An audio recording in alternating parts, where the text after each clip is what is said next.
Hello everyone, তো কেমন আছো তোমরা সবাই? তো অনেক সাধনার পর আমার স্ট্রবেরি পেকেছে, চলো তোমাদের সঙ্গে শেয়ার করব।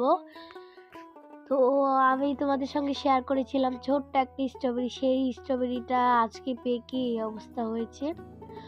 তো আজকে এটাকে কেটে তারপর টেস্ট করে দেখবো কিরকম খেতে হয় আর কি।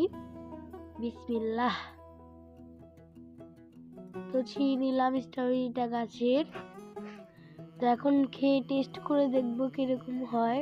স্ট্রবেরিটা কিন্তু আমি কোনো জৈব সার কোনো কিছুই দিইনি, শুধু নর্মাল গার্ডেনের সয়েলটা দিয়েছি ভার্সেস আর একটু গোবর সার দিয়েছি। এখন আমি একটু খেয়ে দেখবো, গিঞ্জিতে একটু পুষে নিলাম। বিসমিল্লাহ।